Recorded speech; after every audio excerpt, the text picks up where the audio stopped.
The year is 1966. Ford's Mustang was just about 1.5 years old, and it was already reshaping the American car market. But despite the rise of the pony car, full-size performance still held strong appeal, especially among buyers who wanted speed without sacrificing comfort, space, or style. Cars like the Chevy Impala SS and the Plymouth Sport Fury were still finding success by combining big displacement engines with an upscale trim package that offered lots of space. Now, Ford had been dabbling with this too, but now was their chance to go all in on it. The result was a new version of the Galaxie 500 aimed at buyers who might wear a collared shirt and khakis to the drag strip. It was marketed as both refined and aggressive, but where it stood apart from the regular Galaxie was just one badge that told you everything you needed to know. 7-liter. However, what most Ford guys don't know is that in 1966, there were actually two very different 7-liter Galaxies offered by Ford, both of which were marketed as Impala SS killers, but as it turns out, only one of them really had the brunt to back it up. So about the Impala, Ford's main competitor in the Galaxie's market segment, and a now staple of the American car market, the Impala was sold with a variety of engines and trim levels to fit pretty much everyone. But in 1965, the Impala topped out with two different 396 cubic inch big blocks, giving this versatile big body up to 425 horsepower on tap with its L78 motor, which in 1965 was massive. That put it right up there with the heaviest hitters in the industry. In 1965 as well, the Galaxie 500 got a restyle too. The Galaxie was a solid platform that with its redesign was handsome, fairly well balanced, and not overly heavy for its class. But to compete at the top, Ford needed more than just good looks. They needed serious firepower, so they introduced the Rosette Galaxie, a purpose-built machine designed for one reason: homologation. To stay competitive in NASCAR and NHRA Superstock racing, Ford had to put its race-proven 427 in street cars, and the Galaxie became that delivery method. Under the hood was Ford's second most feared big block at the time, a 427 cubic inch V8 topped with dual Holley 4-barrels, a choppy cam, and 11-to-1 compression. On paper, it made 425 horsepower, but in reality it was often more, which put it right up there with the Impala SS. Road tests painted a clear picture. These R-code Galaxies were fast. Really fast when you were willing to fight it. See, the problem was that the steering was unassisted and slow, the clutch was heavy, and the engine had no real patience for low-speed cruising. With its high lift cam and solid lifters, it idled more like a race car. Getting off the line smoothly took skill, and staying comfortable in traffic was nearly impossible, considering these 427s lived for the higher RPMs. When you factor in the finicky motor and the heavy-duty suspension package that was equipped on these cars, which gave you stiffer springs, firmer shocks, that helped add insult to injury. It was a strong performer, but it was not the street car you wanted for LA traffic, especially with no power steering being available with that big 427 in the fronts. The R-codes were mid-14-second quarter-mile cars. They were fast, but Ford knew that not everyone wanted something as hardcore. Some buyers wanted an 8/10 version of the R-code, something that was more usable and better matched to daily driving duty. And as the 1966 model year of the Galaxie loomed, the 428 cubic inch Ford motor entered the story as the answer to that problem. This engine was another refinement and enlargement of the FE engine family, built for totally different temperaments.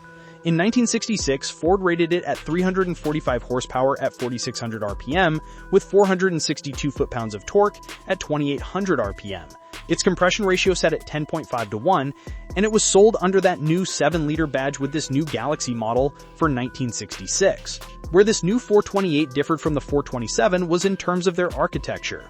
Whereas the 428 was designed to be a more low-down focused motor that could effortlessly propel the heavy cars up to speed without singing at $7,000.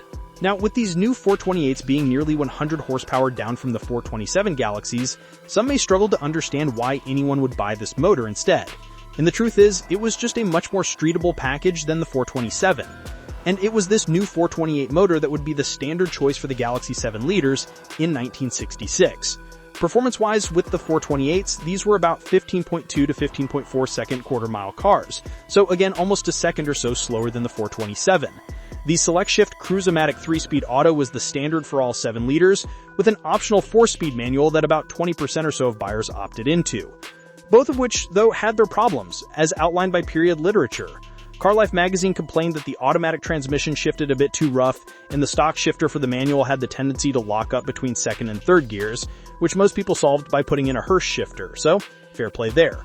The rear differential gear ratio was a 325-to-1 ratio, and these were a limited slip. Suspension-wise, the Galaxie itself got a new triple-link design with coil springs in the rear, which was a big improvement over the prior generation's leaf springs.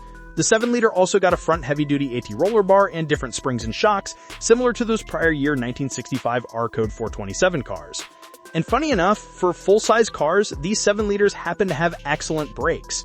The front discs that were optional on other Galaxies were standard on the 7-liters, and they provided exceptional stopping power for a car of the period with this much heft. All the Galaxie 7-liters got a redesigned vinyl buckets, special wheel covers, and a few other bonus speds, as well as the glorious 7-liter badge. In total, there were about 11,000 Galaxie 7-liters produced, 8,800 hardtops, and about 2,300 convertibles, and nearly every one of them had the 428 in it. But wait a second, this is where things get interesting. See, I said almost all of them had 428s in them. There did just so happen to be a few that didn't get the 428. See, in 1966, technically the 7-liter Galaxie was treated as its own model for that year. And when that was the case, for an extra $750 or so over the already $3,700 car, you could get that R-Code 427 from the 1965 Galaxie shoved into your 7-liter Galaxie. Cars with the 427, again, could not have an automatic, they could not have AC, power windows, or even power steering. It was that same crazy 425 horse, 480 foot-pounded torque mill. This option was a dream for the speed demons, but it did kind of destroy all semblance of practicality that the 7-liter 66 Galaxies had for daily use, which was kind of their whole point, was to distill that high performance down into a usable package. And the much higher price that was warranted by the 427 meant that only 38 of these Galaxie 7-liters were made with the 427. And of those 38, 2 of them happened to be convertibles.